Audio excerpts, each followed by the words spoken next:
Hey everyone, and welcome back to the channel. For a lot of people, their first true video game love might have been Ocarina of Time, or maybe Final Fantasy VII, but for me, it was this, Sonic the Hedgehog 2 on the SEGA Genesis. This wasn't just a game, it was the soundtrack to my weekends, the reason I wore out the batteries in my handheld TV, and honestly, the reason I fell in love with gaming in the first place. Now, let's be real. If you're a die-hard Sonic fan, you know this game has some competition. I'm not here to argue that Sonic 2 is the definitive best Sonic game. You can make a strong case for Sonic Mania or even the original. But this game holds a special, immovable place in my heart. It's pure, uncut nostalgia for me. But today, we're doing something different. I'm going to try and put that feeling away. I'm taking off the nostalgia goggles, grabbing a fresh look at the game, and attempting a truly impartial analysis of Sonic the Hedgehog 2. We're going to look at the level design, the music, the introduction of the Spindash and Tails, and ultimately whether this 16-bit classic still stands up to the test of time. Let's dive in.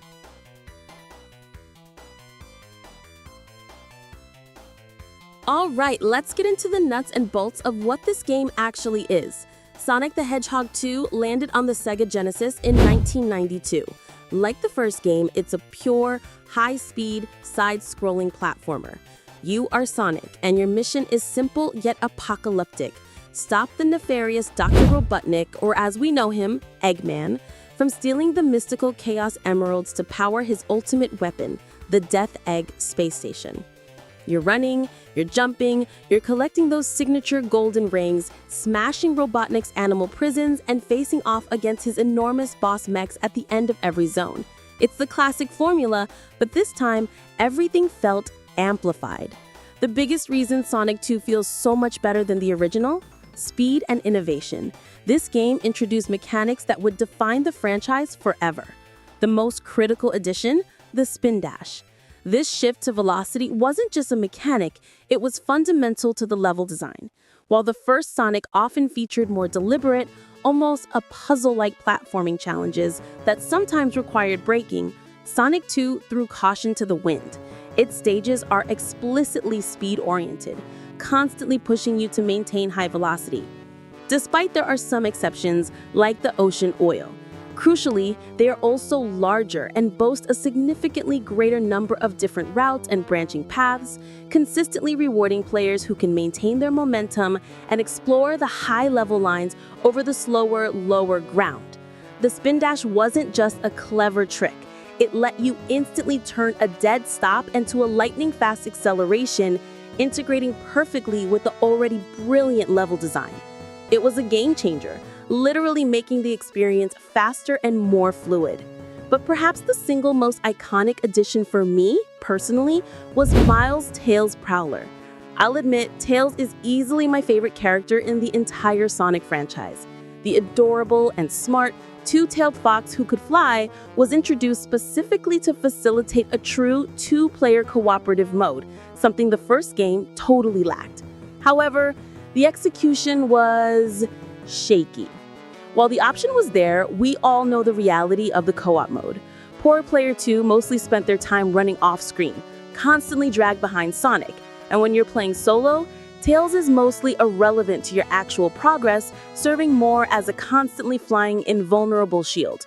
Worse still, he has a tendency to be an active disturbance in the critical high-speed special stages, knocking away rings or blocking your view.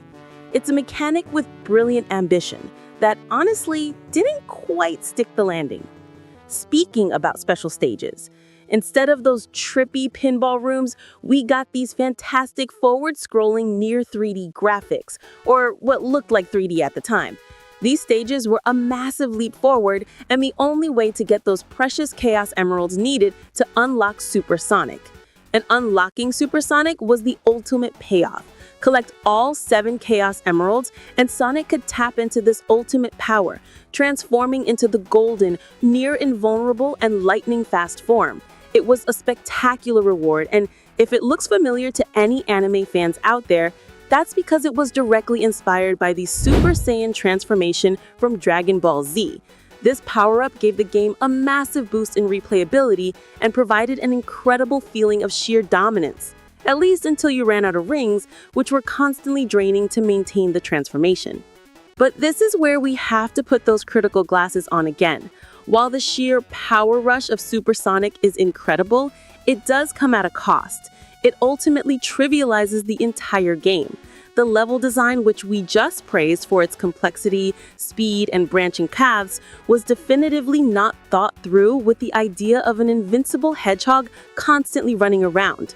Once you achieve that golden form, enemy placement and environmental hazards become completely irrelevant. It essentially turns a finely tuned platforming challenge into a nearly effortless victory lap, removing all tension from the core gameplay loop. Now that we've talked about the mechanics, let's talk about the world itself. The level design in Sonic 2 is its beating heart. While some zones are legendary for their speed, others are infamous for their challenge. Let's take a run through the itinerary. Emerald Hill Zone is the perfect introduction, a bright, inviting opener that immediately showcases the Spindash and the new emphasis on speed. It's filled with beautiful rolling hills, corkscrews, and ramps, the ideal spot to learn the game's flow and get that satisfying rush of pure velocity right out of the gate. And also a plenty of special stages, so you can collect the 7 Chaos Emeralds just on the first stages. Arguably, the most famous zone, Chemical Plant, is where the training wheels come off. It's a masterclass in contrasting elements, high-speed loops and pipes above, and a frustrating, instantly drowning purple water hazard below.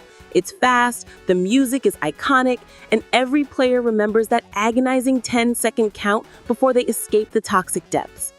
Aquatic Ruin offers a brief, calmer reprieve, blending ancient ruins with underwater exploration. While the slower swimming sections can be a little frustrating, the zone balances this out with satisfying high-speed leaps across stone arches, giving it a unique feel that is more focused on platforming precision. Casino Night trades high-speed platforming for pure amusement park energy. This stage is all about hitting giant slot machines, bouncing off pinball bumpers, and hoarding rings. The boss here, where you smash Robotnik's hovercraft like a giant roulette wheel, is one of the most clever and memorable fights in the whole game. This stage itself is okay-ish, but was the inspiration for one of the worst Sonic games ever, that someday I will bring to the channel. This zone often gets overlooked, but Hilltop provides a necessary change of pace. With its mountainous setting, it introduces clever elements like zip lines and platforms that sway on chains. Its primary challenge comes from the lava, which ebbs and flows, forcing you to time your descents and movements carefully.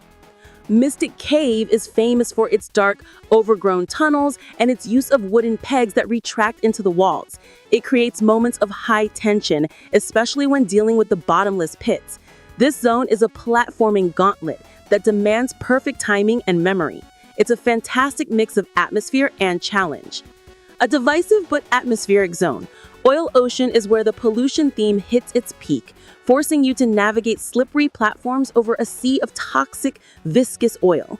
The dark palette and ominous music create a heavy, industrial mood, but the controls can feel a little too slick here, making it one of the trickier late-game hurdles. Metropolis Zone is the longest stage in the game with a grueling 3 acts, and it's arguably the most difficult, full of frustrating enemies like those spinning crabs and exploding clockwork robots. It's a non-stop, mechanical challenge that feels genuinely overwhelming and perfectly sets the stage for the final confrontation. Sky Paradise is arguably the most forgettable Sonic 2 stage. Actually, not much about it. You just kind of run using Tornado and dodge enemies. But the final act, however, shifts into pure spectacle. Wing Fortress is a dramatic, high-altitude chase across Robotnik's colossal airship with complete laser grids and auto-scrolling sections. It's an epic warm-up for the Death Egg Zone, the true final boss lair. Here you face one of the most iconic boss duels in gaming, the impossible-to-hit Silver Sonic, followed by the terrifying, massive Death Egg robot, both without rings and checkpoints. No analysis of Sonic 2 would be complete without talking about the sound. The soundtrack, composed once again by Masato Nakamura, is an absolute masterpiece and arguably one of the greatest collections of 16-bit tunes ever created. Nakamura completely nailed the energy of the game, delivering tracks that are impossibly catchy, vibrant, and perfectly suited to the adrenaline rush of Sonic speed. From the instant, infectious beat of the title screen to the ominous, driving synths of the final zones, this music is the game's true emotional core. What makes the soundtrack so successful is its sheer variety and how perfectly it complements the level design. The breezy, adventurous theme of Emerald Hill and the funky, industrial rhythm of Chemical Plants both capture their environments flawlessly. The music is an essential part of the Sonic 2 identity. It's not just background noise, it actively pushes you forward, solidifying the game's reputation as an audio-visual triumph that still holds up spectacularly today. Let's just not talk about hilltop music and pretend it never happened, okay? Sonic 2 is a perfectly paced, visually rich, and audibly spectacular platformer that took the foundational ideas of the original and amplified them into an enduring 16-bit masterpiece. It defined what a fast-paced game should feel like, and it holds up remarkably well 3 decades later.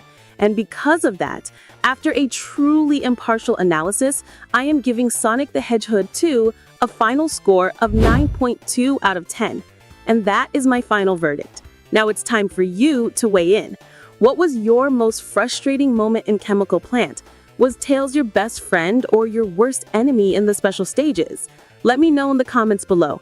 I want to read all your Sonic 2 stories. And more importantly, do you think I was fair with my analysis, or did those nostalgia goggles slip back on a little bit? Hit that like button if you enjoyed the deep dive, subscribe for more classic game reviews, and I'll catch you in the next one.